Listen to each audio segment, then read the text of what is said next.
Welcome to Fraser and Dieter's Culture of Compliance podcast series, where we discuss compliance as a competitive advantage in today's marketplace. I'm Sabrina Serafin, partner and national leader of Fraser and Dieter's process, risk, and governance practice. And today we are talking to Derrick Rice, a director with our firm who is one of the leaders of our cybersecurity team. Derrick has extensive experience in IT infrastructure, and he specializes in security assessments, including PCI for credit card transaction processing, HITRUST and HIPAA, healthcare security assessments, and want to welcome Derrick to our podcast today. Thank you, Sabrina. Happy to be here. I'd love for you to give the audience a bit of background. How do you get into the world of becoming a penetration tester? I think individuals can have different paths to getting into penetration testing. For me, it started with a background in information technology and systems administration.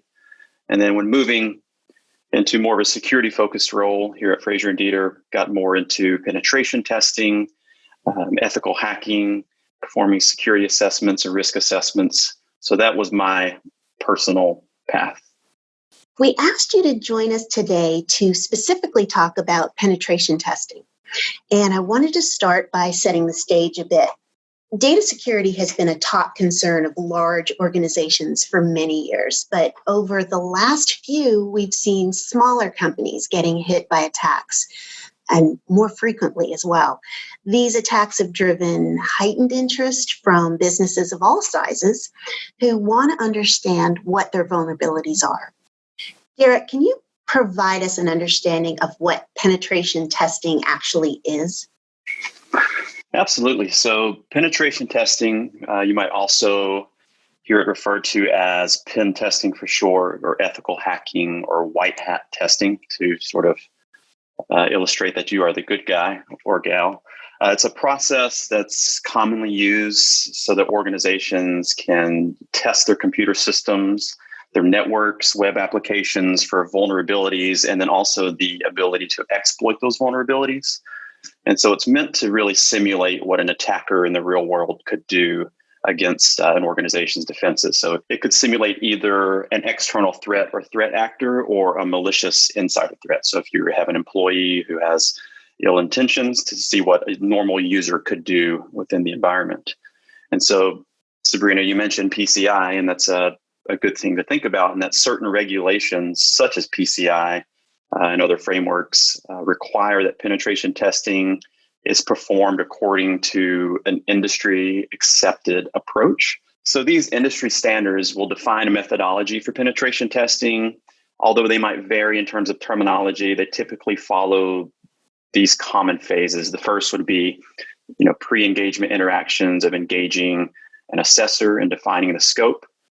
That tester will then move into intelligence gathering and reconnaissance.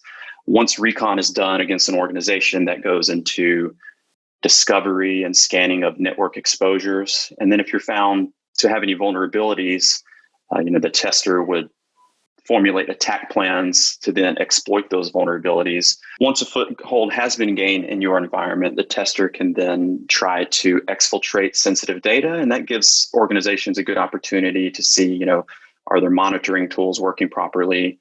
And then once the penetration test is wrapped up, penetration tester will then provide a report, which should show the scope of the engagement, the vulnerabilities, any exploits that occurred, and then risk ranking and assigning criticality to those findings, and then offering remediation guidance to the organization. So, Derrick, for our audience, can you give us examples of some of the vulnerabilities that you mentioned might be identified during the test? Absolutely. I think one of the most common, and something we see across almost all penetration tests, is that there are exploitable vulnerabilities that are found within an organization that can be remediated by a vendor supplied patch. So, Microsoft or different vendors provide patches to their systems on a regular basis. So these are very common, since companies can struggle to ensure that their patch management solution has complete coverage over all of their systems. And even if they do, sometimes patch cycles can span a few months. So if Microsoft releases, hey, there's a vulnerability in these systems and there's a publicly available exploit, there could be months before that's actually patched. So that's something that we see that is commonly exploited. One of the ones that was in the news most recently, a couple of years ago, was known as Eternal Blue, and that sent a wave of ransomware throughout organizations. Another thing that might be cliche but still remains true is the human aspect, and that a penetration test can include phishing exercises. So if someone knows a little bit about your organization and who might have the keys to the kingdom, they could send very targeted phishing attacks in an attempt to gain further access or passwords. And then something else that's very common is default credentials. So when a new system is brought into an environment and configured to be put on the network, a lot of times it ships with a default password, which is widely known, can be found on the internet, and those credentials don't get changed. And as such, when a foothold is gained within the environment, those systems can be accessed by just using the default credentials. Derrick, when we started talking, you listed a number of services that you provide. And so your exposure to vulnerabilities is deep and wide.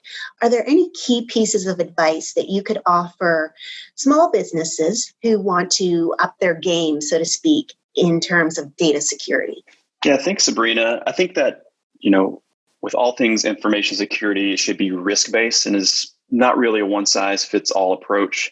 So if you think penetration testing might be something your organization is interested in, then it would be wise to talk to a partner to discuss where you are in terms of your security posture, to see if penetration testing is something you should undergo at your current state, to see if your security objectives could be met.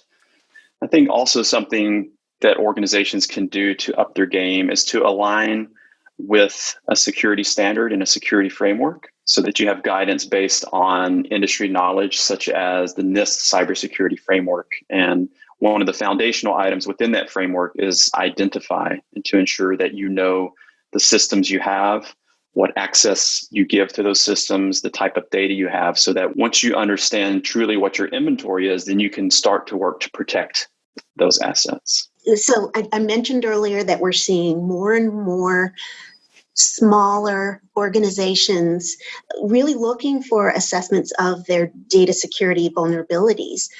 They're most often attracted by ransomware, phishing attacks, as you mentioned. What are some of the questions an organization should ask when they're looking to start getting penetration testing done?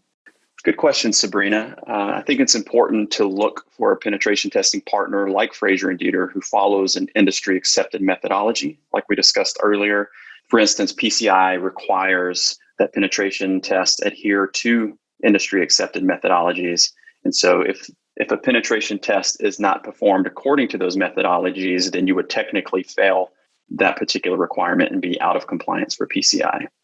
And then also you'd want to see credentials of the assessor organization to ensure that they have the skill set in order to perform these types of tests, because these tests can be disruptive and it deals with sensitive information. So you want to ensure that the individuals have the knowledge to navigate your environment without causing any detrimental effects to your systems.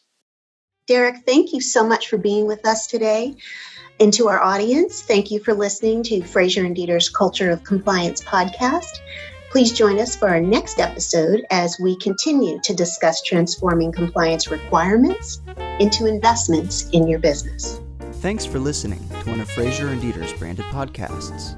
To learn more, connect with us on LinkedIn or visit us at FraserDieter.com, and be sure to subscribe so you never miss an episode.